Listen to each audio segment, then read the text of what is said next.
মাননীয় প্রধানমন্ত্রীর আগমন আল্লাহ বলেই বাঁশখালীবাসী দেশে প্রবাসে যারা আছে বেক্ষণ ধন্যবাদ মোবারকবাদ। বিশেষ করে মাননীয় প্রধানমন্ত্রীর আগমনের সুস্বাগত। আরা বাঁশখালীর দুর্গত এলাকা চাইতে এসেছি প্রাইম মিনিস্টার হওয়ার প্রকল্প উদ্বোধন নগরীব, কিন্তু যেহেতু প্রধানমন্ত্রী আর আশা করছেন সি বিচের পর্যটন ঘোষণা এলাকা ঘোষণা করিব, জলকতর হালের উপর প্রকল্প রেডিওর ইবা আশ্বস্ত করিব আর আর ডিপিপি রেডিওর সিমেন্দ্রের হাতে পৌঁছাই বাঁশখালীর ইকোনমি জোন করিব। প্রধানমন্ত্রীর ফা লাগিলে প্রধানমন্ত্রীর শহীদ জিয়ার পুত্র সংসদ নেতা, উনি নির্যাতিত নেতৃত্ব আর মনে করি ওর ফা লাগিলে বাঁশখালীর সর্বস্তরের মানুষের কপাল খুলি দেবই। পিছিয়ে ফেরা বাঁশখালী আর পিছিয়ে ফেরা না থাকিব আর আর বন্যার ক্ষতিগ্রস্ত 100 ঘরে উদ্বোধন করিব। বাট বাকি 3500 হাসাহাসি দিন ঘর আছে, আশা করি প্রবাসের লক্ষ্য পদক্ষেপ দিব, প্রকল্প দিব।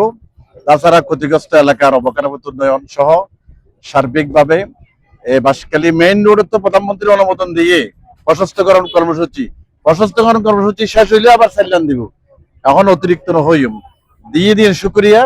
বাকি দিন হাজ আছে মাননীয় প্রধানমন্ত্রী আর আরে এই আশ্বস্ত করিব, যেহেতু প্রধানমন্ত্রীর চট্টগ্রামের প্রথম সফর সংসদের দাওয়াত দিলাম, বক্তব্য দিই সরাসরি দিয়ে আর প্রধানমন্ত্রী আশা করি প্রধানমন্ত্রীর সাথে মন্ত্রী পরিষদের সম্মানিত সদস্যবৃন্দ থাকিব আর ব্যাকুণের বাঁশখালীবাসীর পক্ষ থেকে স্বাগত জানায়।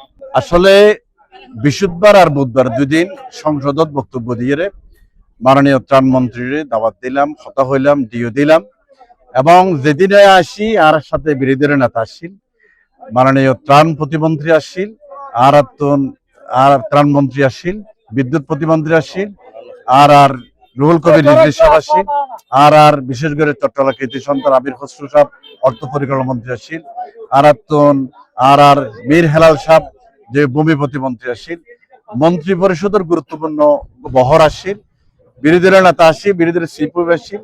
আশা করি এই সমস্ত জাতি নেতাকলর কদম ফরণের হারণে বাঁশখালীবাসী আজ ইয়ার বন্যার্থ মানুষ হইল চেহারা ফাঁসি পড়িব, ইতার পুনর্বাসনের লক্ষ্য বরাদ্দ দিব।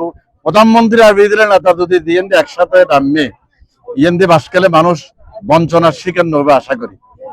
কারণ বিরোধী দল যে বিরোধী দল সরকারি দল একসাথে জেল হাঁটছিল, জেল জুলম মিছিল মিটিলে আসিল, সংসদত এলাকার অপূর্ব মিল দেখি সংসদের অধিবেশন শেরপা সনদ দোনো বক্তব্য দিলে গোটা বাংলাদেশ ঠান্ডা হয়ে যাবে। তা আশা করি এটারা দোনো হারণে বাঁশখালী মানুষ ধন্য হবো। ধন্যবাদ।